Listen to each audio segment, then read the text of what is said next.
With all its money and flash, the NBA is no stranger to drama and scandal. But there are some situations that the league and Adam Silver don't want people talking about. Follow along as we count down the top scandals of the NBA's most talented players. What? Bro, what are you talking about, man? LeBron tweets that something is quote-unquote fishy. When league legend LeBron James tweets, the world listens. The four-time champ caused a stir online when it was announced that he would be benched for COVID protocol reasons. It's another disappointing blow to James, who has yet to play 4 games in a row this year with the Lakers due to injury and suspension. With the Lakers' record seemingly always hovering around .500, one can speculate that frustration played a part when he posted, "Something is real fishy," in quotes, in response to being placed on the inactive list due to COVID protocols. While there was no confirmation of the meaning behind the cryptic tweet as James exited COVID protocols, interest in the emoji-laden tweet heated up when Chicago Bulls star DeMar DeRozan retweeted the fishy tweet after he was placed in COVID health and safety protocols. A team discussion, but I think at the end of the day, you're always trying to figure out ways that you can always be available and protect one. New ball responsible for shooting slumps? The NBA ended a 37 years partnership with Spalding this offseason when they switched to Wilson for the upcoming season's game balls. The relationship has had a rocky start as players across the league have claimed the new ball is partially at fault for some of the lower shooting averages we've seen this year. It's a shame to watch the league stars struggle not due to injury or unforeseen circumstances, but a choice made by the league. This isn't the first time there's been an outcry from players about the quality of the game ball. In 2006, the NBA announced what they referred to as the new ball. It was the first time that a ball had not used leather but a new composite material that was supposed to be the league's future. That wasn't the case, as complaints started almost instantly. Mark Cuban even went as far as to write that he would get fined if he questioned if the NBA handled the new ball situation properly. The ball behaved exactly like leather when dry, but it became almost unplayable as soon as the players started to sweat. By December of that year, the new ball had been studied and the results led to a return to the old ball. Time will tell if the league will react in the same way, but murmurs from players across Twitter seem to confirm that some shooting slumps may have the ball to blame. Drew Hanlon reports that out of last year's All-Stars that have attempted a 3 this season, 17 out of 22 are shooting from under 36% from 3. Those numbers are too consistent to be considered a fluke. So why isn't the head office commenting? CJ McCollum, the Players Association president, has said that he's talking to players to get feedback. Whatever that feedback turns out to be, let's hope it can lead to a positive change league-wide. Rim, there's Draymond Green with the rebound. Stephen Curry will fire a quick 3. But he was paralyzed when Steph shot an air ball. No one went for the ball. They said he never shoots air balls. Clutch Sports sued by Nerlens Noel. Clutch Sports and Rich Paul are never far away from NBA news. A celebrity himself, Paul represents NBA talents such as LeBron James, Zach LaVine, and Ben Simmons, among others. Clutch had up to this point been a success story across the league, but the news of how Paul handled contract negotiations for Nerlens Noel has led to a lawsuit. When representing Noel, the Texas court filed lawsuit claims that Paul committed a breach of fiduciary duty, breach of contract, and negligence. Noel, then playing for the Dallas Mavericks, had been repped by Happy Walters when the Mavs offered him a 4-year, $70 million deal as reported by multiple news outlets. Before Noel had decided, he met Paul at a birthday party held by the 76ers superstar Ben Simmons.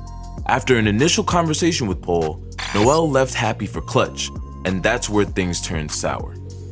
Noel claims that Paul advised him to pass on the Mavs deal, take a 1-year contract, then become an unrestricted free agent. Paul said, in doing that, he could get Noel a bigger payday after the season. Unfortunately, it didn't play out like that. Noel turned down the offer, then broke his thumb the following season, and his playing and stats suffered as a result. Noel didn't re-sign with the Mavs and instead accepted a league minimum contract from the Oklahoma City Thunder as a backup center. Paul negotiated one last contract for Noel last season to play with the New York Knicks for $5 million.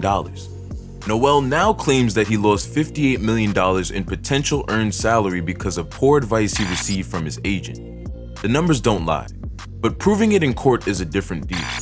Paul didn't comment on the lawsuit, but he did file a grievance with the National Basketball Players Association, claiming Noah had not yet paid $200,000 in commission on the Knicks deal for the previous season. Let's hope, for both their sake, this case gets settled quickly before it gets ugly. It wouldn't be a good look for Paul to spend a lot of time suing active players in the league. Ingram gonna slice and dice. You see Noel.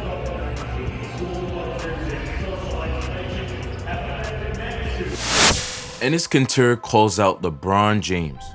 Since he first arrived in the US in 2009, Enes Kanter has been an outspoken critic of both his native Turkey and China, but he may have pushed too far recently by calling out perhaps the most prominent face in the NBA, LeBron James.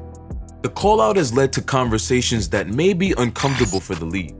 One has to wonder what Kanter, a talented but sub-all-star player, hopes to achieve with the attack on James. The situation got stickier when he also called out well-loved 2019 NBA champion Jeremy Lin over the same complaints. Kanter was born in Switzerland and raised in Turkey. While he's provided great minutes as a backup center for various teams, it's his words that have been getting him in the most attention lately. Harsh words for the Turkish government got his passport revoked in 2017 while he played for the New York Knicks.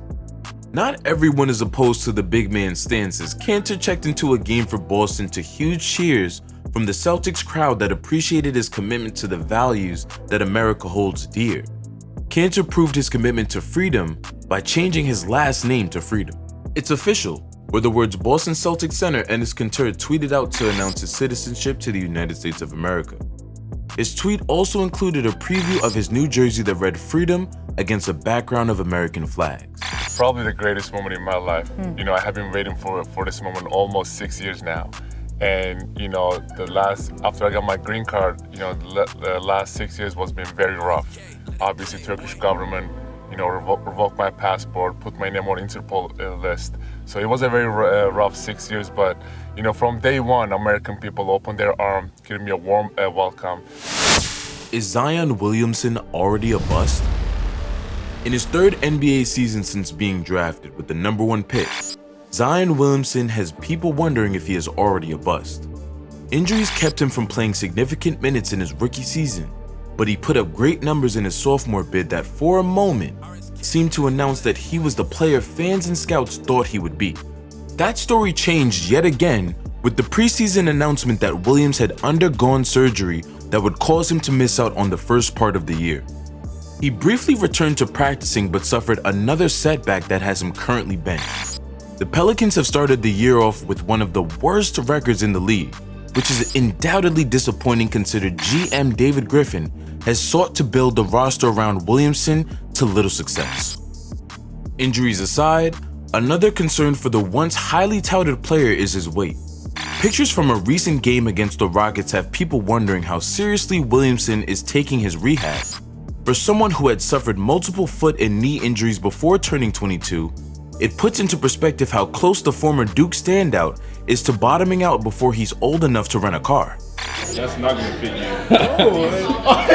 Do you see yourself? That's not gonna fit you, though. Yeah. You gotta get that custom for Zion. Bro, shut up overtime. Is Portland still running on Dame time? With the scandalous offseason hiring of Chauncey Billups as head coach, the Portland Trail Blazers organization could have used a winning start to instill some confidence in fans and their team leader Damian Lillard. That hasn't been the case, as the perennial playoff team has spent most of the offseason below .500, which has led to leaks in the organization that Lillard is not happy with the situation.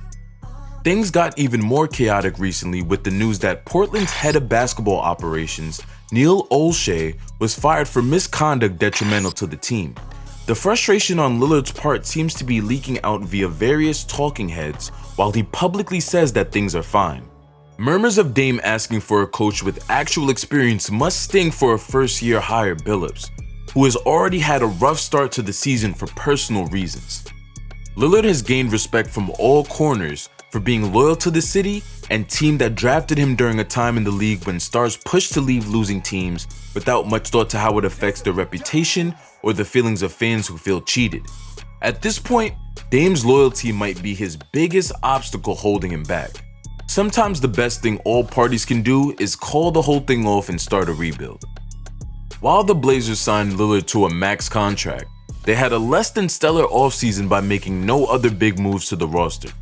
That may change soon with the ouster of O'Shea. The Athletic reported that the former operations lead had turned down a trade involving CJ McCollum plus picks earlier in the year for embattled 76ers star Ben Simmons. Lillard liked a tweet that referenced Simmons' statement as rumors picked up about his dissatisfaction with the franchise's direction. Only time will tell if one of the feel-good stories of the NBA will turn sour. Lillard has an opportunity to extend his Supermax contract in July, so the clock is ticking. Will Portland continue running on Dame time? Or is it a countdown to the implosion of a squad that made it to the Western Conference Finals only 2 years ago? We went in the locker room. It wasn't a huge speech. It was just like, come on, man. Like, they just doing what they want. We got to have some resistance, have some pride about, what we're doing out there. It's not a scheme or a coverage or anything that the coaches can do. NBA quietly settles tampering case. With product confidence at an all-time low due to players using back channels to plan and form super teams, the league had a problem on its hands when it became apparent that the Miami Heat may have tampered to find a final piece to make another finals run.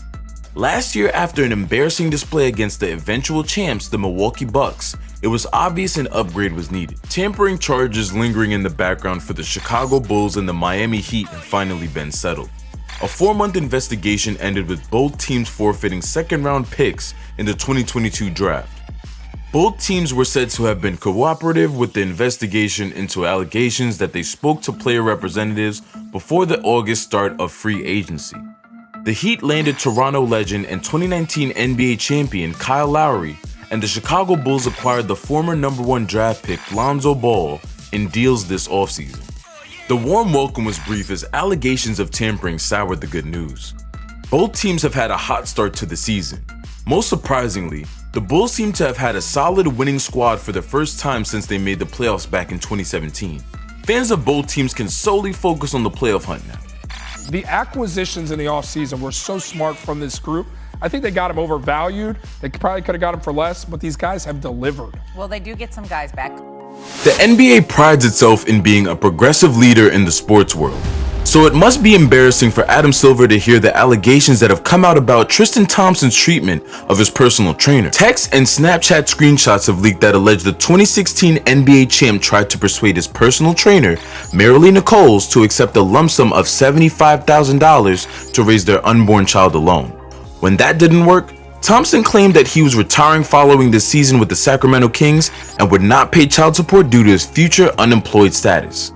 Dubious knowledge of child support aside, this is a bad look for Thompson and the league, especially since he's made more noise off the court than on.